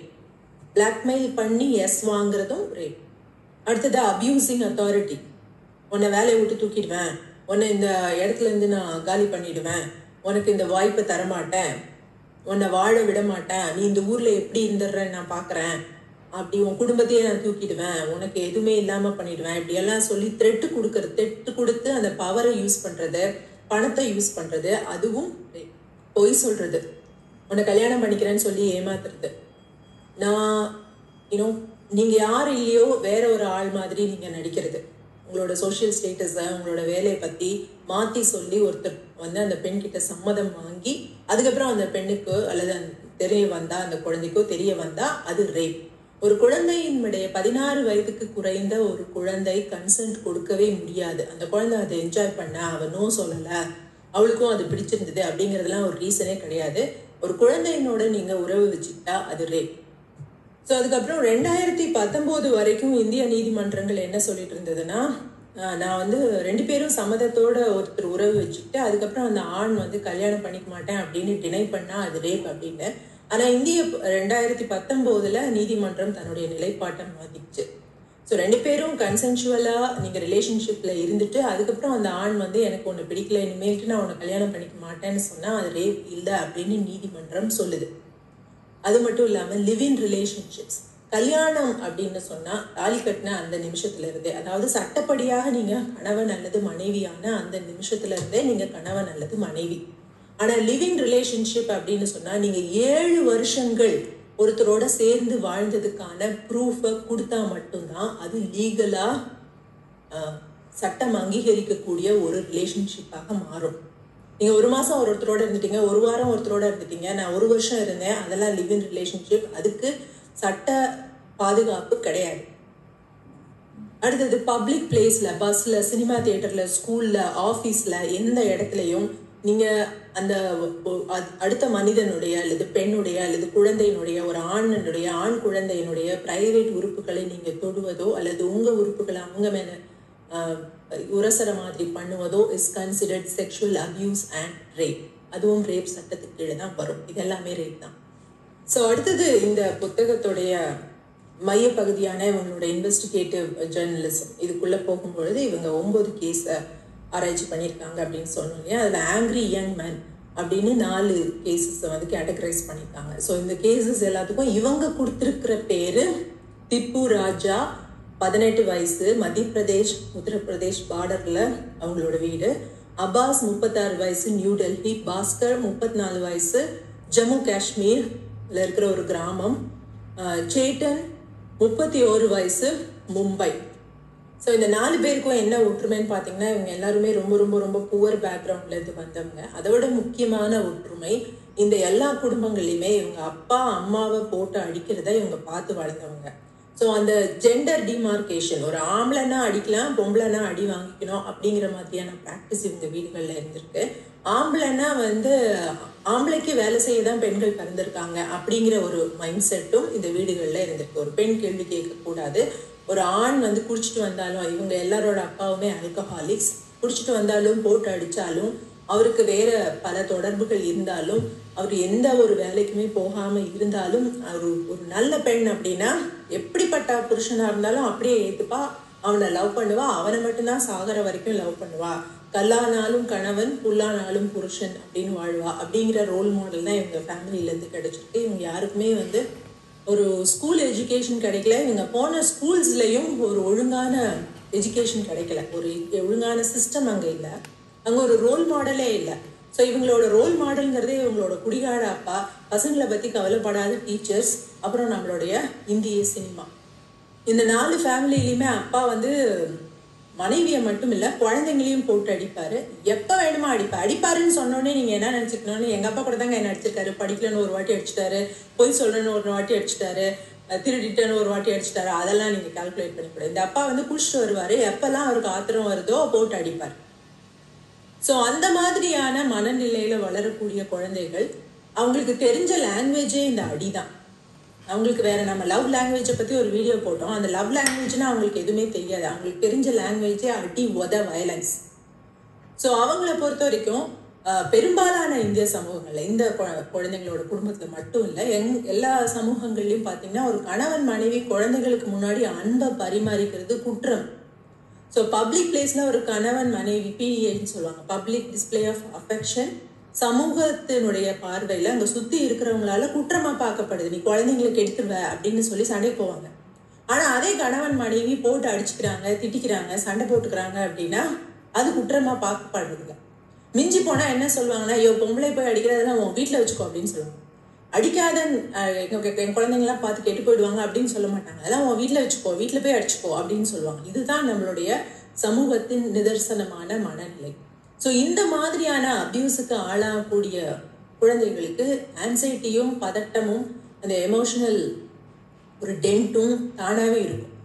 அதாவது இவங்களோட நிலைமை என்னன்னா, நான் ஏற்கனவே சொன்ன மாதிரி எங்கள் அப்பாவும் தான் என்னை அடிப்பார், எங்கள் அம்மா அடிச்சிருக்காங்க, டீச்சர் அடிச்சிருக்காங்கன்னு கம்பேர் பண்ணிக்கூடாது. இவங்களுடைய வாழ்க்கை சூழல் எப்படி இருக்கும்னா, when is the next shoe is going to fall அப்படிங்கிற மாதிரி, எப்போ அடுத்த அடி விழும் அப்படின்ற அந்த ஒரு பதட்டத்திலே தான் அவங்களோட சைல்ட்ஹுட் முழுக்க கழிஞ்சிருக்கும். ஸோ அது ஒரு common thing between all the 4 rapists இந்த கேஸில், ஆல் த 4 cases. ஸோ இதில் இந்த திப்பு அப்படிங்கிற ஒரு பையனோட கேஸை ரொம்ப ஒரு முக்கியமான கேஸ்ன்னு சொல்லுவேன். ஸோ அதில் வந்து அவங்க அம்மாவுக்கு வந்து 6 பெண் குழந்தைகள். 6 பெண் குழந்தைகளுக்கு அப்புறம் வாராத வந்த மாமணியாய் வந்து பிறந்தவன் திப்பு. ஸோ அவங்க அம்மா வந்து இவன் தலையால், நம்ம மலாலாவோட கேஸில் பார்த்தோம் மட்டும் இவங்க தலையால் காலால் இட்ட பணியை அவங்க தலையால் எடுத்து செய்வாங்க. ஏன் அந்த அளவுக்கு, ஏன் அந்த ஆண் குழந்தைக்கு மட்டும் அந்த அம்மா முக்கியத்துவம் கொடுக்குறாங்க? அவங்க அவ்வளோ மோசமான பெண்மணியா அப்படின்னு கேட்டால் அவங்களுக்கு இருக்கிற ஒரே ஆப்பர்ச்சுனிட்டி அதுதான். ஸோ அந்த சமூகத்தில் பெண்கள் படிக்கிறதுக்கு அனுமதிக்கப்படுறதில்லை. ஸோ அந்த அம்மா கடைசி வரைக்கும் கணவனை சார்ந்திருக்கணும். தன்னுடைய சமூக பாதுகாப்புக்காக, பணத்துக்காக இல்லைன்னா கூட சமூக பாதுகாப்புக்காக கணவனை சார்ந்திருக்கணும். அதுக்கப்புறம் பையனை சார்ந்திருக்கணும். அது மட்டும் இல்லாமல் பையன் குழந்தை பெற்றுக்கலைன்னா ஈஸியாக அந்த வேற ஒரு மனைவியை எடுத்துக்கிற பழக்கமும் அந்த இடத்துல இருக்கு. UP MP பார்டர் அந்த இடத்த நான் சொல்கிறேன். ஸோ அவங்களோட அந்த அம்மாவன்னு சொல்கிறாங்க, என் கணவரோட தம்பியே வந்து அந்த பொண்ணு, அவரோட ஒய்ஃபுக்கு 2 பொண்ணாக பிறந்துச்சுன்னு சொல்லி இன்னொரு பொண்ணை கல்யாணம் பண்ணிட்டார் அப்படின்னு. ஸோ இந்த அம்மாவுக்கு 6 வாட்டி சான்ஸ் கிடைச்சதே பெரிய விஷயம். எல்லாம் அவங்க மாமியார், கணவர் எல்லாரும் போட்டு அந்த அம்மாவை திட்டி அடி நடிச்சிட்டு இருந்திருக்காங்க, ஆண் குழந்தை பெற்றுக்கல அப்படிங்கிறதுக்காக. சமூகமும் அப்படிதான். ஒருத்தருக்கு பெண் குழந்தை பிறந்துச்சுன்னா அதை வந்து ஒரு பரிதாபமாக பார்க்கறதும், ஆண் குழந்தை பிறந்துட்டா ஒரு சொத்து வந்துட்ட மாதிரி பார்க்குற மனோநிலையும் தமிழ்நாட்டில் குறைஞ்சிருக்கலாம். பட் இந்தியாவினுடைய மற்ற பகுதிகளில் இன்னமும் அப்படியே தான் இருக்கு. ஆனால் இது ஏன் அவங்க அப்படி பார்க்குறாங்க? ஏன்னா பெண்களுக்கு இந்த சமூகம் பாதுகாப்பானதா இல்லை. ஏன் பாதுகாப்பானதா இல்லை? ஏன்னா நம்ம பெண்களை மதிக்கிறது. சரி, எப்படி அந்த ஒரு விஷயஸ் சைக்கிள் சுற்றி போய் திருப்பி வந்து ஒரு பூமராங் மாதிரி அடிக்குதுன்னு. ஸோ இந்த அம்மாவை பொறுத்த வரைக்கும் இந்த திப்பு தான் இவங்களோட வாழ்க்கையை காப்பாற்றி கொடுத்துவேன், இவங்களோட சோஷியல் ஸ்டேட்டஸை காப்பாற்றி கொடுத்துவேன். ஸோ இந்த மாதிரி ஆண் குழந்தை இல்லாத அப்பாக்கள்லாம் நரகத்துக்கு தான் போவாங்க அப்படின்னு நம்மளுடைய மதங்களும் சொல்லுது. நம்மளோட அக்ரேரியன் சொசைட்டியில் நில உடைமை சமூகமும் ஆண் குழந்தை பெற்ற குடும்பங்களை தான் அதிகமாக கொண்டாடுது. ஸோ இந்த ப்ராப்பர்ட்டியாக வரக்கூடிய உரிமைகள், கோயிலில் பூஜை பண்ணுற உரிமை அப்படின்லாம் பார்த்தீங்கன்னா, உங்களுக்கு ஆண் குழந்தையே இல்லைன்னா உங்கள் ஜெனரேஷனுக்கே அந்த உரிமை போயிடும். உங்களுக்கு ஒரு ஆண் குழந்தை இருந்தால் மட்டும்தான் அந்த பூஜை பண்ணுற உரிமையும் அந்த வருமானத்தில் பங்கும் உங்களுக்கு இருக்கும். ஸோ திப்பு வந்து அந்த வீட்டோட ராஜா பேட்டா, அவன் தான் கிங்கு. மற்ற 6 பெண்களும் அவனுக்கு வேலை செய்யறதுக்காக பிறந்தாங்க. ஸோ அந்த பையன்கிட்ட கேட்கும் பொழுது, உங்கள் வீட்டில் உங்கள் அப்பா அம்மா வந்து ஆண் பிள்ளைங்களுக்கும் பெண் பிள்ளைங்களுக்கும் சேம் அமௌண்ட் ஆஃப் சாப்பாடு கொடுப்பாங்களான்னு கேட்டால் அவன் கொடுப்பாங்களே அப்படின்னு சொல்கிறான். உண்மை என்னன்னா அவனுக்கு தெரியாது எவ்வளோ கொடுப்பாங்கன்னே. ஏன்னா இந்த குடும்பங்களில் ஆண்கள் தான் முதல்ல உட்காந்து சாப்பிடணும். அவங்க உட்காந்து திருப்தியாக சாப்பிட்டு முடிச்சதுக்கப்புறம் அந்த பெண்கள் உட்காந்து சாப்பிடலாம். அவங்க சாப்பிட்டதுக்கப்புறம் மீதி இருக்கிறத தான் அந்த அம்மா சாப்பிடுவாங்க. ஸோ யாருக்கு எவ்வளோ சாப்பாடு கிடைக்குதுன்னு நமக்கு எப்படி தெரியும்? நம்ம எல்லாரும் சேர்ந்து உட்காந்து சாப்பிட்டா தானே தெரியும். அங்கே ஒரு ஹைரார்கி இருக்கும் பொழுது அவங்களுக்கு உணவு கிடைக்கிறது இல்ல, நமக்கு கிடைக்கிற அதே அளவு உணவு அந்த பெண்களுக்கு கிடைக்கிறது இல்லன்னே முதல்ல நமக்கு தெரியறது இல்லை. ஸோ திப்புவை பொறுத்த வரைக்கும் பெண்கள் படிச்சு என்ன பண்ண போறாங்க, அவங்களுக்கு எதுக்கு செல்போனு, அவங்க ஏன் வீட்டை விட்டு வெளியே போக போறாங்க. திப்பு மட்டும் இல்ல, இந்த 4 பேருமே அவங்க வீட்டை விட்டு வெளியவே போக போறதில்ல, அவங்களுக்கு எதுக்கு செல்போனு, அவங்க கல்யாணம் பண்ணிட்டு இன்னொருத்தர் வீட்டுக்கு தான் போக போறாங்க, அவங்கள நாம ஏன் கஷ்டப்பட்டு படிக்க வைக்கணும். இந்த மாதிரியான மைண்ட் செட் வந்து அவங்களுக்குள்ள பதிச்சிருக்கு. ஸோ அதுக்காக 6 பெண்களோட பிறக்கிற எல்லா ஆண்களும் ரேபிஸ்ட் ஆயிடுவாங்க அப்படின்னு அர்த்தம் இல்லை. இதோட ஆப்போசிட் சைடும் இருக்கு, அதை நான் கூட பார்த்துருக்கேன். இப்போ தமிழ்நாட்டில் கூட பார்த்தீங்கன்னா யாராவது ஒரு பையன் தப்பா நடந்துக்கிட்டா நீ அக்கா தங்கச்சியோட பிறக்கலையா அப்படின்னு கேட்பாங்க. ஏன்னா அக்கா தங்கச்சியோட பிறந்தவனுக்கு பெண்களை மதிக்கக்கூடிய ஒரு தன்மை இருக்கும் அப்படிங்கிறதும் இந்த பகுதியில் இருக்கக்கூடிய ஒரு சோசியல் எக்ஸ்பெக்டேஷன் தான். ஆனா இங்கேயுமே கூட ஆண்கள் உட்காந்து சாப்பிட்டதுக்கு பிறகுதான் பெண்கள் உட்காந்து சாப்பிடணும், அவங்களுக்கும் ஈக்குவல் அமௌண்ட் ஆஃப் உணவு கிடைக்குதா இல்லையா அப்படிங்கிறத பத்தி யோசிக்கிறதுக்கு சான்ஸே இல்லாத ஆண்களும் இருக்கிறாங்க. அதே நேரத்துல இங்க உள்ளக்கூடிய பெண்கள் கிட்ட நீ கௌரவமா நடந்துக்கிறது தான் இந்த குடும்பத்தோட கௌரவம் அப்படின்னு சொல்லி வளர்க்கப்படுற ஆண்களும் இருக்கிறாங்க. ஸோ அடுத்து இவங்களுக்குள்ள இருக்கிற காமனாலிட்டி, இந்த 4 பேருக்குள்ள இருக்கிற காமனான விஷயம் என்னன்னு பார்த்தீங்கன்னா, இவங்க எல்லாருமே ஏர்லி ஏஜஸ்லேயே ஆல்கஹால் உள்ள போயிட்டாங்க. அதாவது 10-12 வயசுலேயே இவங்க ஆல்கஹால் குடிக்க ஆரம்பிச்சுட்டாங்க. ஸ்கூல்லேருந்து ட்ராப் அவுட் ஆகிட்டாங்க. ஸ்கூல்லையும் இவங்களுக்கு ஒரு பெரிய ரோல் மாடல் இல்லை. ஸோ ஸ்கூல்லேருந்து வெளியே வந்துட்டாங்க, ஆல்கஹால் குடிக்க ஆரம்பிச்சுட்டாங்க. இவங்க எல்லாருக்குமே போர்னோகிராஃபி அடிக்ஷன். இது இந்த 4 பேருக்கு மட்டும் இல்லை, இந்த 9 பேருக்குமே போர்னோகிராஃபி அடிக்ஷன் இருக்குது. இன்ஃபேக்ட் இந்தியன் கவர்மெண்ட் ஸ்கூல்ஸ் வந்து அதை பற்றி ரொம்ப கவலைப்படுது அப்படின்னு இந்திய அரசாங்கத்துடைய டேட்டா சொல்லுது. அதுக்காக ப்ரைவேட் ஸ்கூலில் கவலைப்படாதில்ல அப்படின்னு அங்கெல்லாம் சூப்பர் அப்படின்னு அர்த்தம் இல்லை, அங்கேயும் இந்த பிரச்சனை இருக்கக்கூடும். ஆனால் இந்த டேட்டா வந்து இந்த மாதிரி சொல்லுது. ஸோ அதே மாதிரி இந்த 4 பேருடைய குடும்பங்கள்லையுமே ஆண் பிள்ளைகள் வந்து தங்களுடைய ஜெனிட்டல்ஸை பப்ளிக்காக எல்லாரும் பார்க்குற இடத்துல டச் பண்ணுறது ஒரு பெரிய ஒரு ஷேமான விஷயம் இல்லை. ஆனால் பெண்களை பொறுத்த வரைக்கும் அது ஷேமாக ஃபீல் பண்ணக்கூடிய ஒரு விஷயம். ஸோ ஆண் குழந்தைகள் வந்து ரொம்ப வருஷம் வரைக்கும் கூட உள்ளாடை அணியாமல் இருக்கிறதுக்கு அனுமதிக்கப்படுறாங்க, ஒரு 5-6 வயசு வரைக்கும் கூட. ஆனால் பெண் குழந்தைகள் அனுமதிக்கப்படுறதில்ல. ஆண் குழந்தைகள் பப்ளிக்காக யூரினேட் பண்ண முடியும். ஸோ அவங்க வந்து தான் ஒரு ஆண் அப்படிங்கிறதையும் தன்னுடைய பிறப்புறுப்பையும் ஒரு ப்ரௌடோட கேரி பண்ணுறதுக்கு இந்த சமூகங்கள் அனுமதிக்குது அப்படின்னு ஆத்தர் சொல்கிறாங்க. ஸோ இவனோட கேஸில் கூட என்ன இருக்குன்னு பார்த்தீங்கன்னா, இவன் ரொம்ப சின்ன வயசுலேயே 14 வயசுலேயே ஹி வாஸ் எக்ஸ்போஸ்டு டு இந்த pornography movies and to the sex workers. இவங்க எல்லாரும் சேர்ந்து ஒரு கேங்காக ஒரு நாள் குடிச்சிட்டு இருக்கும்போது இவன் கூட இருந்த அர்ஜுன் ஒருத்தன் சொல்லியிருக்கான், என்கிட்ட ஒருத்தன் கடன் வாங்கிட்டு கொடுக்கவே மாட்டேங்கிறான்டா, அவனை போய் நம்ம என்னன்னு கேட்கலாம் அப்படின்னு. ஸோ அவங்கள போய் என்னன்னு கேட்க போயிருக்கும் போது அந்த வீட்டில் அவங்களோட ஒய்ஃப் மட்டும்தான் இருந்திருக்கிறாங்க. அவங்க என் புருஷன் வீட்டில் இல்லை அப்படின்னு சொல்லியிருக்காங்க. ஸோ இவங்க திருப்பி அந்த பெண்ணை இவங்க எல்லாருமே ரொம்ப குடிச்சிருக்கிறாங்க. இவங்க அந்த பெண்ணை திருப்பியும் பேசி மிரட்டி அந்த கணவன் வந்ததுக்கு அப்புறம் அந்த கணவனுடைய முன்னாடி இந்த பெண்ணை வந்து ரேப் பண்ணியிருக்காங்க, கேங் ரேப் பண்ணியிருக்காங்க. ஸோ இதுக்கு இவங்க சொல்கிற ரீசன் என்ன அப்படின்னு பார்த்தீங்கன்னா, இவங்களை பொறுத்த வரைக்கும் ரேப்ங்கிறது ஒரு செக்ஷுவல் ஆக்டிவிட்டி இல்லை, it is proving there power. So இந்த ஆளோட நான் மேலே அப்படின்னு நான் எப்படி ப்ரூவ் பண்ணேன், இந்த ஆளோட ப்ராப்பர்ட்டியை நான் டேமேஜ் பண்ணுறேன். இந்த பொம்பளை இந்த கணவனுடைய ப்ராப்பர்ட்டி. ஸோ இந்த பொண்ணை நான் வந்து அபியூஸ் பண்ணுறதன் மூலமாக இந்த ஆளை நான் வெற்றி கொள்கிறேன் அப்படிங்கிற மனநிலை இவங்க எல்லாருக்குமே இருக்கு. அண்ட் ஆல்சோ இவங்க எல்லாருமே சொல்கிற ஒரு யூனிஃபார்ம் ஸ்டேட்மெண்ட் என்னன்னா, குடிச்சதுக்கு அப்புறம் நான் என்னையே மறந்துடுவேன். ஸோ குடித்தது உடனே எனக்கு அந்த இன்ஹிபிஷன்ஸ் போயிடும். குடிக்கிறதுக்கு முன்னாடியாவது கொஞ்சம் நஞ்சம் இது பற்றின ஒரு தாட்ஸ் ஒரு ஏதோ ஒரு மூளையில் ஒட்டிகிட்டு இருக்கக்கூடிய அந்த மனோபாவமும் சுத்தமாக போயிடுது. ஸோ குடிச்சது இது வந்து ஒரு சொசைட்டியாகவே அந்த பெண்ணை வந்து நம்ம அப்ஜெக்டிஃபை பண்ணி வச்சுருக்கோம். ஒரு பெண் என்பவள் ஒரு ஆணோட ப்ராப்பர்ட்டி அப்படின்னு நம்ம சமூகமாக திருப்பி சொல்லிட்டு இருக்கிறதுனால அந்த ஆணை தோக்கடிக்கணும்னா அந்த பெண்ணை அபியூஸ் பண்ணால் போதும் அப்படிங்கிற மனநிலை இருக்குது.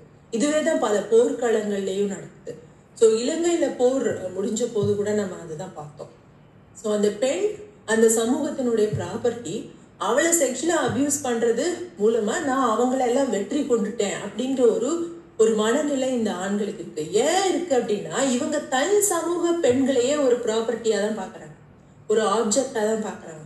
அவங்க தான் மற்ற சமூக பெண்களையும் இந்த மாதிரியான ஒரு தாக்குதலை நடத்துகிறாங்க. அவங்க அதை மட்டும் பண்ணல, அதை வந்து ஒரு வீடியோ எடுத்து வச்சுக்கிட்டாங்க. அது அவங்களுக்கு ஒரு ட்ரோஃபி வீடியோ. ஸோ அவங்களோட குரூப்பில் இருக்கக்கூடிய ஃப்ரெண்ட்ஸ்க்கெல்லாம் அதை காட்டலாம். இப்போ இதை பண்ணுறது மூலமாக தான் நம்ம உண்மையிலேயே இவங்களை ஜெயிச்சிட்டோம் அப்படின்ற ஒரு தாட் ப்ராசஸ் அவங்களுக்கு. ஸோ இது இங்கே இலங்கையில் மட்டும் நடக்குது, இதுதான் உலகம் பூராவும் நடக்குது. ஆப்பிரிக்காவில் நடக்கல, போர்ட்கள்லையும் தான் நடந்தது, காங்கோலையும் தான் நடந்தது, யாசிரின பெண்களுக்கும் அதுதான் நடக்குது, ஆப்கானிஸ்தான்லேயும் அதுதான் நடக்குது.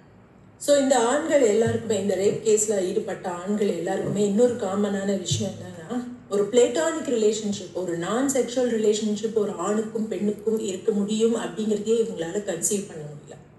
ஸோ ஒரு ஆணுக்கும் பெண்ணுக்குமான ரிலேஷன்ஷிப்னா எப்பவுமே இப்படிதான் இருக்க முடியும். அதே மாதிரி ஒரு ஃபீமேல் அத்தாரிட்டி, ஒரு ஃபீமேல் கூட ஒரு சுப்பீரியராக இருக்க முடியும் அப்படிங்கிற ஒரு மைண்ட் செட்டையும் இவங்களால கன்சீவ் பண்ண முடியல. பெண் நாடாண்ட ஒரு நாட்டில் பிறந்திருந்தாலும் கூட ஒரு பெண் தலைவராக இருக்கக்கூடிய தகுதி உடையவள் அப்படிங்கிறத இவங்களால கன்சீவ் பண்ண முடியல. இன்னும் சொல்ல போனா எந்த மதங்களுமே ஒரு பெண் தலைவரை இது வரைக்கும் உருவாக்கல. ஸோ இந்தியாவில் இருக்கக்கூடிய பிரைமரியான மதங்களான ஹிந்துவிசம், முஸ்லீம், கிறிஸ்டியானிட்டி, புத்திசம், இந்த மதங்கள் மட்டும் இல்லை, புதிதாக தோன்றிய மதங்கள், ஜப்பானிய மதங்கள், அமெரிக்காவில் தோன்றின மர்மான் மதங்கள், எந்த மதத்திலையும் பெண் தலைவர் இல்லை.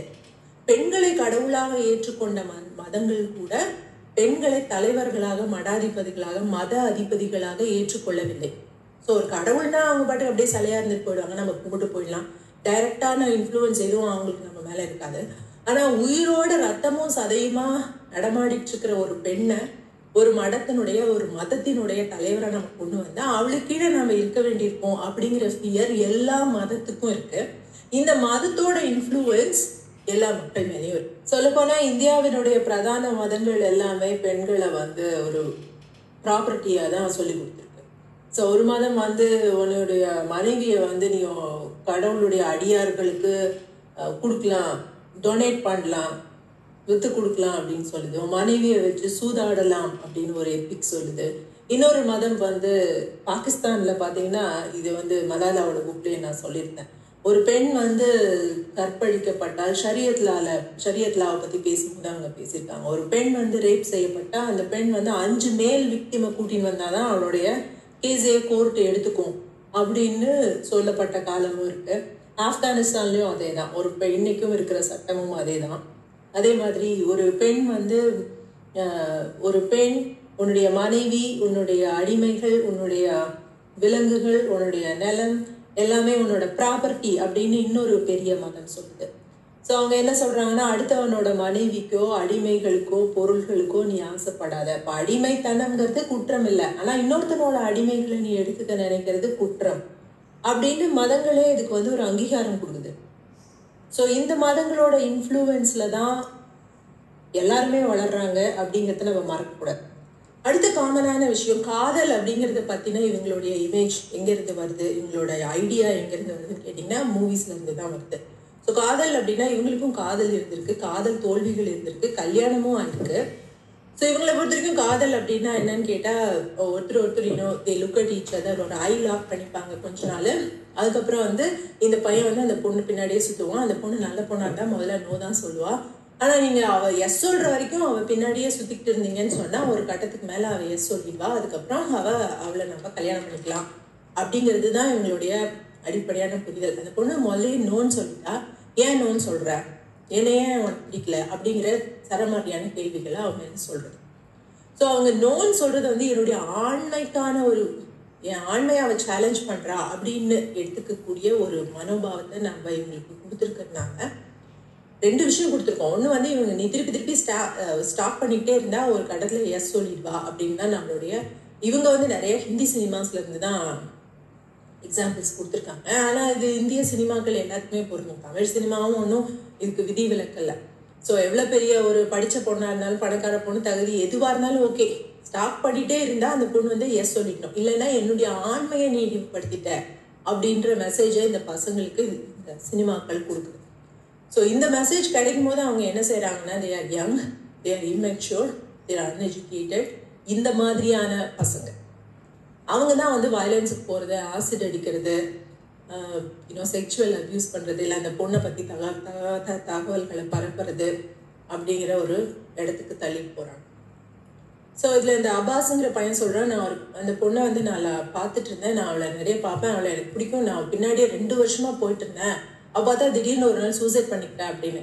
ஏன்னா சூசைட் பண்ணிக்கிட்டான்னா தெரியல, அவன் வேற யாராவது லவ் பண்ணிட்டு அதனால தான் சூசைட் பண்ணிக்கிட்டா அப்படின்னு சொல்றான். அதாவது நாம ஸ்டாக் பண்ணதுனால ஏற்பட்ட மன அழுத்தத்தினால இன்னொருத்தர் சூசைட் பண்ணிக்க கூடும் அப்படிங்கிற ஒரு அவேர்னஸே அவங்களுக்கு இல்லை. ஸோ இந்த மாதிரி ஆண்கள் எந்த பெண்களையுமே மதிக்க மாட்டாங்களா அப்படின்னா, அம்மா அப்படிங்கிறவங்க மேல கொஞ்சம் இவங்களுக்கு ஒரு மரியாதை இருக்கு. ஸோ இந்த மாதிரி ரேபிஸ்ட் ஜெயில இருக்கிறவங்கள கூட பார்த்து பேசும்போது அவங்க என்ன செய்யறாங்கன்னா, திடீர்னு ஒரு ஆணா அழவே கூடாது அப்படின்ற ஒரு சோஷியல் ப்ரெஷரையும் நம்ம அவங்க மேல வச்சிருக்கோம். அதையும் தாண்டி அவங்க சில சமயங்கள்ல பிரேக் டவுன் ஆகி அழுவாங்க. ஸோ ஏன் அழற, யாரை மிஸ் பண்ற அப்படின்னு கேட்டா, அவங்க தன்னுடைய பிறந்த வீட்டின் சொந்தங்களை பத்தி மட்டுமே சொல்லி அழலாம். அதுக்குதான் அப்படி அழுதுன்னா அவன் வந்து ஒரு ஸ்ட்ராங்கான ஆண். என் அம்மாவை மிஸ் பண்றேன், அப்பாவை, என் தம்பிங்களை, என் கசின்ஸை மிஸ் பண்றேன் அப்படின்னு சொல்லி அழலாம். என் மனைவியை மிஸ் பண்றேன்னு இவங்க சொல்றதே இல்லை. என் குழந்தைகளை மிஸ் பண்றேங்கிறது அடுத்த லெவல். அம்மா அப்பா பிறந்த வீடு, அதுக்கப்புறம் குழந்தைகள், மனைவிங்கிற வார்த்தையே கிடையாது. ஸோ ஒரு ஃபேமிலி ஹைரார்க்கில அந்த ஆணும் அந்த ஆணை சார்ந்தவர்களும் முன்னிலை வைக்கிறார். அவனுக்கு யார் முக்கியம்னா அவனுடைய பிறந்த வீட்டார் தான் முதல்ல முக்கியம் அப்படின்னு சொல்லி கொடுத்து நாம வளர்த்துருக்கோம். ஸோ என்னோட மனைவியை நான் மிஸ் பண்றேன் அப்படின்னு சொல்ற ஆணை இந்த சமூகம் கேலி பேசுது, இன்சல்ட் பண்ணுது. இவன் பொண்டாட்டி தாசன்.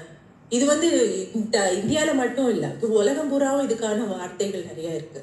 ஹீஸ் ஹென் பெட், அந்த மாதிரியான வார்த்தைகள்லாம் உலகம் பூராவும் இருக்கு. ஸோ அந்த ஒரு இன்சல்ட்டுக்கு பயந்து அவங்களுக்கு தன்னோட ஃபேமிலி எது அப்படின்னு புரியல. நம்ம சமூகமா இந்த மெசேஜை அவங்களுக்கு கொடுத்துக்கிட்டே இருக்கும். ஒரு பெண்ணை நீ மதிச்சியானா, ஈக்குவல்னு நினைச்சியானா, உன் ஒய்ஃபை நீ மிஸ் பண்ணியானா, ஸோ அந்த செக்ஷுவல் ரிலேஷன்ஷிப்பை தாண்டின ஒரு லவ் அவ மேலே செலுத்தினியானா யூ ஆர் வீக் அப்படின்னு திரும்பி திரும்பி திரும்பி அவங்களுக்கு நம்ம சொல்லிக்கிட்டே இருக்கோம். ஸோ பெண்களுக்கு என்ன மெசேஜ் கொடுக்குறோம், நீ if you're a loyal woman, if you're a good woman, உன் புருஷன் எப்படிப்பட்டவனா இருந்தாலும் நீ எதிர்த்து கேள்வி கேட்காம ஏற்றுக்கணும். அவனை விட்டுட்டு போறது அப்படிங்கிற ஆப்ஷனே நீ எடுக்கக்கூடாது அப்படிங்கிற மெசேஜை மதங்களும் திரும்பி திரும்பி சொல்லுது. அவங்க கற்றுக்கக்கூடிய அவங்களுக்கு இருக்கிற ரெண்டே இன்ஃப்ளூயன்ஸ் தான், ஒன்று மதம், இன்னொன்று மூவிஸ். மூவி தான் இந்தியாவில் பெரிய இன்ஃப்ளூயன்ஸ். அதாவது சினிமாக்காரங்களாம் வந்து நாங்கள் வந்து சமூகத்தை பார்த்து தாங்க படம் எடுக்கிறோம் அப்படின்னு சொன்னாலும் அது உண்மை இல்லை.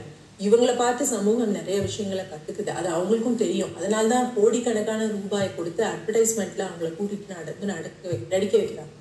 இது வரைக்கும் யூஸ் பண்ணாத ஒரு பொருளை கூட ஒரு சினிமாக்காரை வந்து யூஸ் பண்ணி காமிச்சா மக்கள் யூஸ் பண்ணுவாங்க அப்படின்ற ஒரு நம்பிக்கை இருக்கிறதுனால தான் இவ்வளோ கோடிக்கணக்கான ரூபாய்களை கொட்டி அங்கே வியாபாரம் நடக்குது.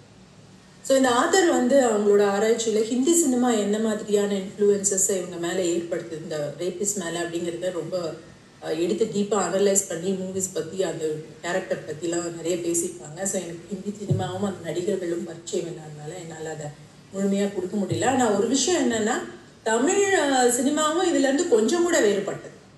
ஸோ சவுத் இந்தியன் சினிமாஸும் கொஞ்சம் கூட அதில் வேறுபட்டதே இல்லை. ஸோ ஒரு மேன் அப்படின்னா அவன் வந்து ஃபிசிக்கலி ஸ்ட்ராங்காக இருப்பான், அவன் ஹீரோயிக் குவாலிட்டிஸோடு இருப்பான், அவன் அக்ரெசிவாக இருப்பான், அவன் சண்டை போடுவான், அவன் வந்து பல விஷயங்களை தட்டி கேட்பான், அவன் வந்து அவனோட அம்மாவுக்கு இம்பார்ட்டன்ஸ் கொடுப்பான். ஒரு பெண் அப்படின்னா அந்த ஆணை காதலிக்கிறது தான் அந்த ஹீரோயினோட வேலை.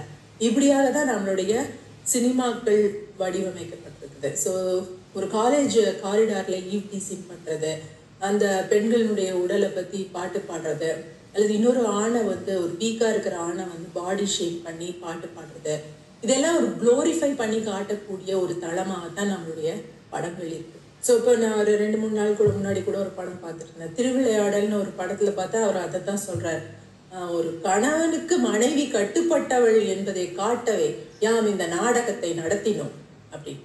அதே மாதிரி ஒரு ஆண் பிள்ளையாக இருந்தால் அவன் வாழும் வரை சாகும் வரை பெற்றோருக்கு கட்டுப்பட்டவள், பெண் பிள்ளையாக இருந்தால் அவள் திருமணம் வரைக்கும் பெற்றோருக்கு கட்டுப்பட்டவள், திருமணமாகிவிட்டால் அவள் கணவனுக்குத்தான் கட்டுப்பட்டவள், இப்படிங்கிற மெசேஜை தான் அந்த படம் சொல்லிட்டு இருக்கு. இன்னொரு பாட்டு கேட்டு நான் வந்து ரொம்ப ஷாக்காக இருக்கிறது, 80s வந்து ஒரு பாட்டு, ஒரு ரஜினி படத்துல வந்து கல்லூரிக்கு போனா கன்னி பொண்ணு மீனா, கல்லூரியில் படிச்சதெல்லாம் கர்ப்பமானா அப்படின்னு எழுதி வச்சிருக்காங்க. ஸோ எவ்வளவோ ஒரு போராட்டம் பண்ணி எவ்வளவோ ஒரு முயற்சிகள்லாம் எடுத்து நம்மளோட அரசாங்கம் பெண்களுக்கு கல்வியை வழங்கி அவங்கள உயர்கல்விக்கு கொண்டு வர முயற்சி பண்ணும்போது ஒரு லைன்ல இவங்க அப்படி எல்லாத்தையும் ஷேட்டர் பண்ணாங்க. இப்போ அதை கேட்குற அப்பா அம்மாவுக்கு என்ன தோணுன்னா, நம்ம குழந்தைக்கு இப்படி ஆயிடுமோ, நம்ம பொண்ணு இப்படி பண்ணிடுவாளோ அப்படின்னு தோன்றதை விட, நம்ம பொண்ணு காலேஜுக்கு போனால் அவளுக்கும் இந்த முத்திரையை குத்திடுமோ இந்த சமூகம் அப்படிங்கிற பயம். இது நான் சொல்றது 80s. ஸோ அந்த நேரத்தில் அந்த பெற்றோர்களுக்கு இந்த வரி எப்படிப்பட்ட ஒரு இன்டைரக்ட் மெசேஜை கொடுக்குது, எப்படிப்பட்ட ஒரு அத்தாரிட்டேட்டிவ் சஜஷனை இது அவங்க மனசுல கொடுக்குது. உன் பொண்ணு அனுப்பிச்சேன்னா அவளுக்கும் இதே பேர் தான் அப்படிங்கிற பேரு தான் இங்க உள்ள படங்கள்லாம் கொடுத்துட்டு இருக்கு. ஸோ எவ்வளவு பெரிய இண்டஸ்ட்ரியல் ஓனரா அந்த பெண் இருந்தாலும் அவளோட இண்டஸ்ட்ரியில வேலை செய்யற ஒருத்தனையும் கல்யாணம் பண்ணிக்கிட்டதுக்கு அப்புறம் அந்த பெண் கல்யாணத்துக்கு அப்புறம் வேலையை விட்டுடணும், அந்த ஃபேக்டரியே இன்னொருத்தருக்கு எழுதி கொடுத்துடணும். ஏன்னா கணவனுக்கு மேலான ஒரு உயர் பதவி, ஒரு ஃபீமேல் ஒரு சுப்ரீமசிங்கிறது ஒரு பாசிபிள் இல்லை, கன்சீவ் பண்ண முடியாத ஐடியா இல்லையா. ஸோ இந்த கணவனுடைய வருமானத்துல மட்டும்தான் அவ எப்பவுமே வாழணும். இந்த மாதிரியான மெசேஜை நம்ம பசங்களுக்கும் கொடுக்குறோம், பொண்ணுங்களுக்கும் கொடுக்குறோம், 2 பேருக்குமே கொடுத்துட்டு இருக்கோம்.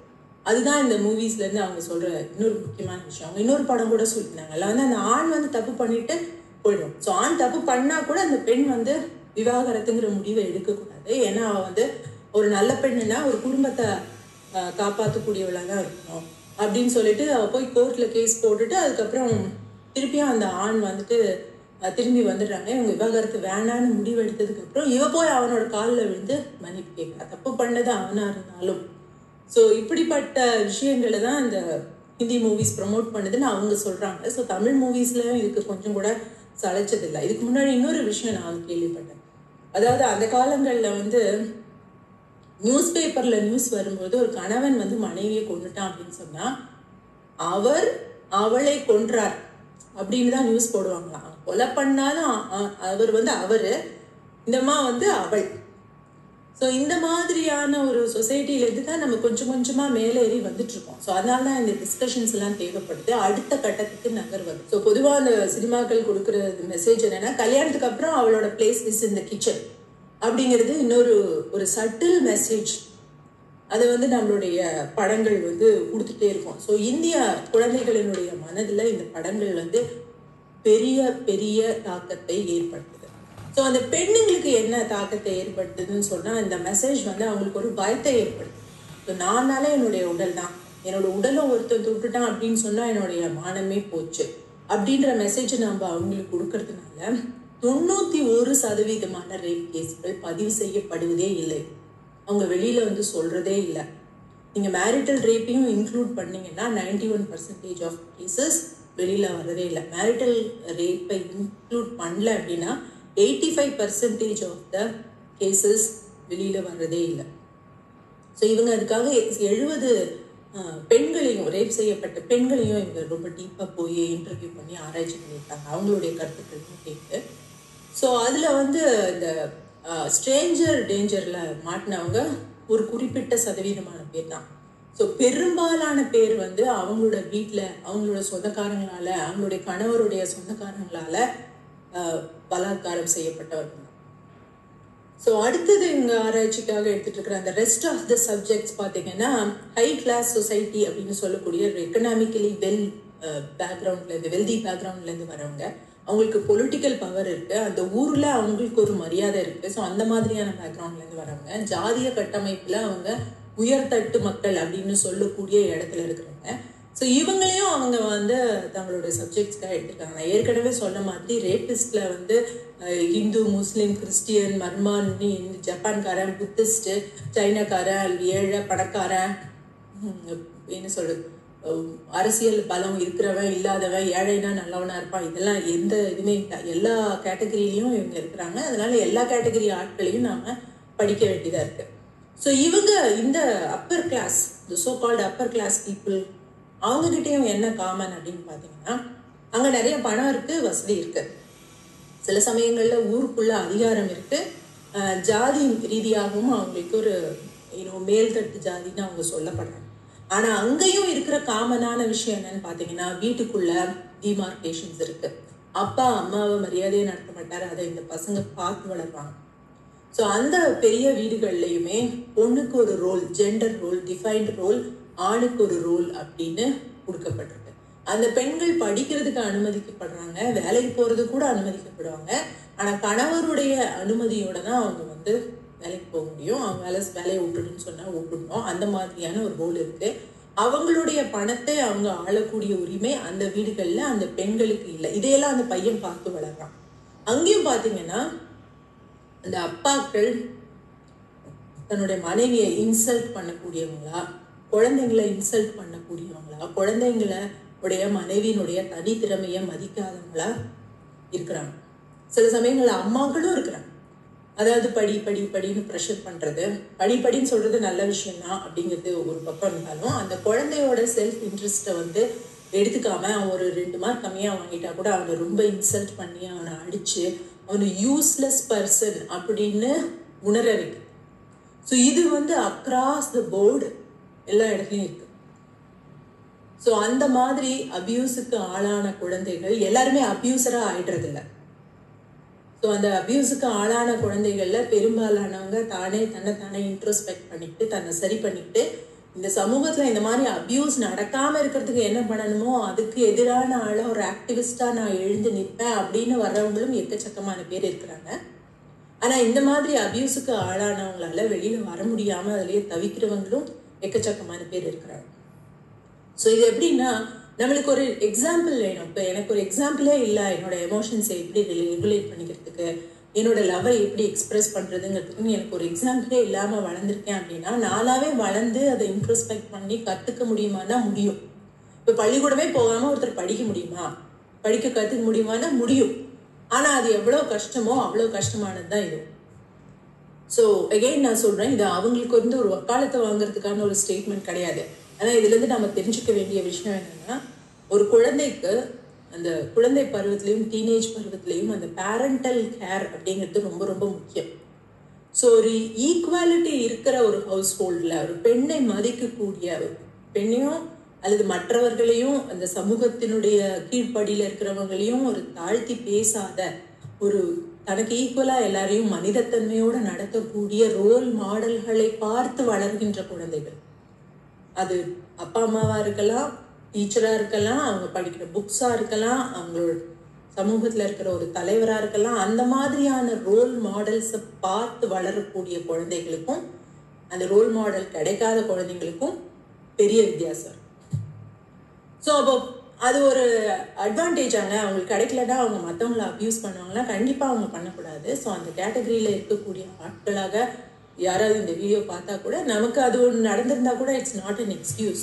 முதல்ல அது நமக்கே நல்லதில்லை, அந்த பாரத்தை நம்ம வெளியேற்றியே ஆகணும். ஸோ அதுக்காக நம்ம போய் அதுக்கான ஒரு கவுன்சிலரை பார்த்து நம்ம அந்த அந்த அந்த memory has a huge impact. அதை நான் அண்டர்மைன் பண்ணவே இல்லை. இன்னும் சொல்லப்போனால் அந்த மாதிரியான ஒரு வாழ்க்கை வாழ்ந்தவங்க ஒரு போர்க்கால வாழ்க்கை வாழ்ந்தவங்க தான். ஸோ இதை எப்படி நம்ம ஹேண்டில் பண்ணுறது, இந்த மெமரிஸை எப்படி நம்ம டெஸ்ட்ராய் பண்ணுறது, டெஸ்ட்ராய் யுவர் எனிமி அப்படின்னு நான் அதை பற்றி ஒரு தனியாக ஒரு வீடியோ போட்டிருக்கேன். ஸோ அந்த வீடியோட லிங்க்கை வந்து இந்த டிஸ்கிரிப்ஷனில் கொடுக்குறேன். ஸோ அப்போ நம்ம தான் நம்மளை சரி பண்ணிக்கணும். அது யாருக்கு நடந்திருந்தாலும் எந்த மாதிரியான அப்யூஸ் நடந்திருந்தாலும் இன்னொருத்தருக்கு போய் நம்ம அந்த அப்யூஸை இன்னொருத்தருக்கு கடத்திடுறது அப்படிங்கிறது நம்மளுடைய மனபாரத்தை எந்த விதத்துலையும் குறைக்காது. இன்னும் சொல்ல போனால் அது ஃபியூவல் தான் பண்ணும், இன்னும் அதிகப்படுத்திக்கிட்டே போகும். கோவம் அதிகமாகும், ஆத்திரம் அதிகமாகும், இன்னும் அப்யூஸ் பண்ணலான்னு தோணும். நாமளே அப்யூஸ் பண்ணிப்போம். அது நம்மளுடைய மனநலனுக்கும் நல்லதில்லை, சமூகத்துக்கும் நல்லதில்லை. So this is not an excuse to say இவங்களுக்கெல்லாம் ஏற்கனவே பிரச்சனை இருக்குது அதனால இவங்க இப்படி பண்ணிட்டாங்க அப்படின்னு. ஸோ இது வந்து சமூகமாக நம்ம மாற வேண்டிய தளங்கள் சிலது இருக்குது. நம்ம பள்ளிக்கூடங்களை மாற்றணும், நம்ம சினிமாவை மாற்றணும், நம்மளோட இலக்கியங்களை மாற்றணும், நம்ம மத நிறுவனங்கள் கொடுக்கக்கூடிய இன்ஃப்ளூயன்ஸை மாற்றணும். எல்லாத்துக்கும் மேலே பேரண்டல் கேர்.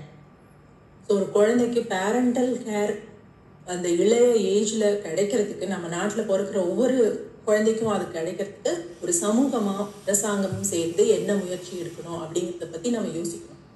ஸோ இந்த 9 பேருக்குமே இந்த கேட்டகரியில் இந்த எல்லாருக்குமே வேறு கிளாஸ் ஆஃப் லைஃப், வேறு வாக்ஸ் ஆஃப் லைஃப்லேருந்து வந்தவங்களுக்கெல்லாம் கூட பெண்களை பற்றின அந்த மதிப்பீடுகள் அப்படிதான் இருக்கும். ஒரு பெண் ஜோக் பண்ணி சிரிச்சாலே, ஒரு பொண்ணு வந்து நம்ம கிட்ட பேசினாலே, நம்ம கேட்கறதுக்கு அவ ரெஸ்பாண்ட் பண்ணாலே அவ வந்து நம்மளுக்கு எஸ் சொல்லிட்டா அப்படிங்கிற ஒரு மனநிலைக்குள்ள அவங்க போயிடுறாங்க. ஸோ இன்னொரு முக்கியமான கேஸை வந்து இவங்க ஷேர் பண்ணியிருக்காங்க. அது வந்து இந்த 9 கேஸ்லேருந்தும் இந்த மற்ற 8 கேஸ்லேருந்தும் இது வித்தியாசப்பட்ட கேஸ். அது ஏன்னு சொல்கிறேன். ஒரு ஓல்டு லேடி வந்து அவங்க வீல் சேர்லேயே தான் அவங்களோட வாழ்க்கை. அவங்க வந்து அவங்களோட கேஸில் என்ன சொல்கிறாங்கன்னா, அவங்க சின்ன வயசாக இருந்தப்போ அவங்களுக்கு ஸ்பைனல் கார்டில் ஏதோ ஒரு பர்த் டிஃபெக்ட் இருக்கு. ஸோ அதுக்காக ஒரு சர்ஜரிக்காக அவங்க ஹாஸ்பிட்டலில் அட்மிட் ஆகிருக்காங்க. அந்த சர்ஜரி தப்பாக போனதுனால அவங்க கடைசி வரைக்கும் வீல் சேர் பவுண்டாக இருக்கிற மாதிரி அவங்களுடைய நடையை எழுதிட்டாங்க, அந்த கால்களை எழுதிட்டாங்க, நடக்க முடியாமல் ஆயிடுச்சு. ஸோ ஒரிஜினலாக என்ன நடந்திருக்கு அப்படின்னா, எல்லாருமே அந்த சர்ஜனை பிளேம் பண்ணியிருக்காங்க, அந்த மெயின் சர்ஜனை, நீ தான் சரியாக பண்ணாமல் விட்டா ஒன்றால் இப்படி ஆயிடுச்சு அப்படின்னு.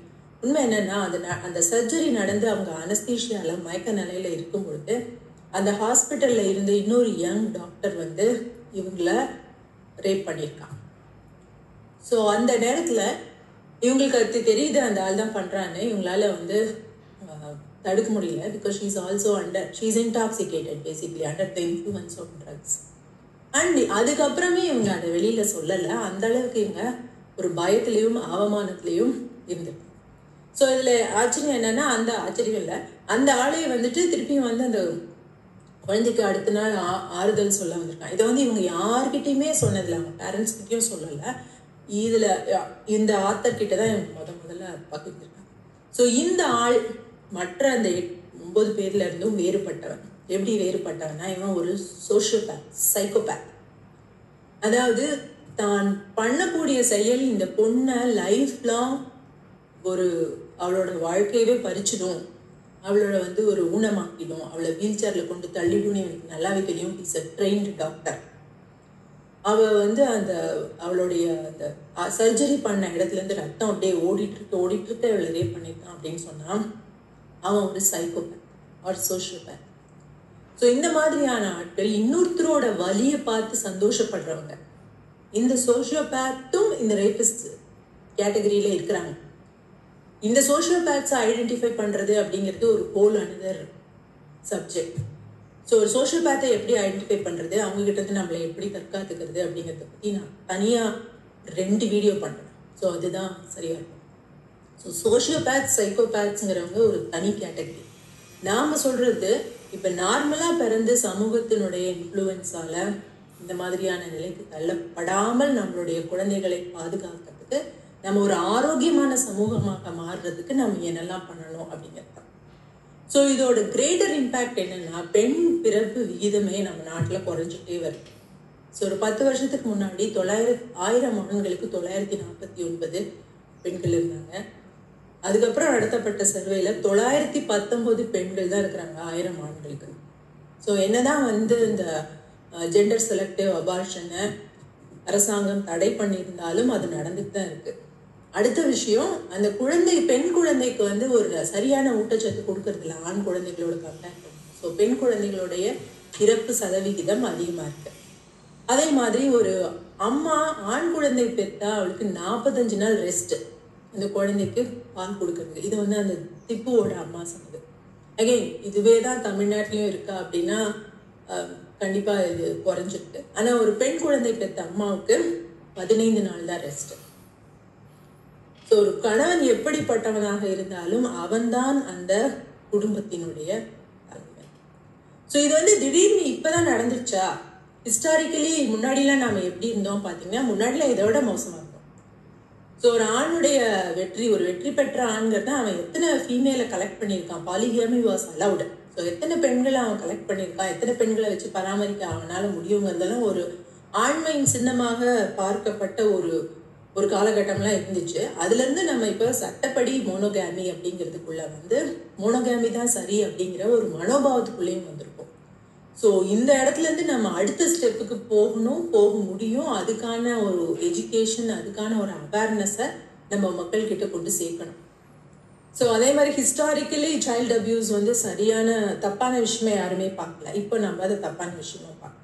ஹிஸ்டாரிக்கலி யூரோப்பியன் கண்ட்ரீஸில் பார்த்தீங்கன்னா அந்த நானிஸே வந்து ஆண் குழந்தைகளை வந்து ஒரு காம் டவுன் பண்ணி தூங்க வைக்கிறதுக்காக மாஸ்டர்பேட் பண்ணுவாங்க அப்படிங்கிறதுக்கான ஒரு எவிடன்ஸ் எல்லாம் அவங்களே எழுதி வச்சுருக்காங்க.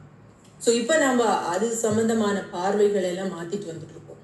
ஸோ இன்னமும் நம்மளால மாற்ற முடியணும் அப்படின்னா இது மாதிரியான அவேர்னஸ், எஜுகேஷன் மக்களுக்கு கொண்டு சேர்க்கணும். எல்லாத்துக்கும் மேலே ஒரு குழந்தை பிறந்த உடனே அந்த குழந்தைக்கு தேவையான பேரண்டல் கேர் கிடைக்கிறதுக்கு நாம் ஒரு சமூகமாகவும் அரசாகவும் அதுக்கான முயற்சிகளையும் ஏற்பாடுகளையும் பண்ணணும்.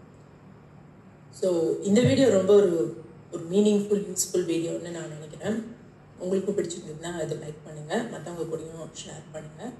ஸோ அகைன் நான் சொன்ன மாதிரி நான் இன்னொரு வீடியோவில் ஒரு சோஷியோபேத்தை எப்படி ஐடென்டிஃபை பண்ணுறது, அவங்ககிட்ட எப்படி தப்பிக்கிறது அப்படிங்கிறத பற்றி பேசுகிறேன். Thanks for all your love and support, and thanks for watching the video.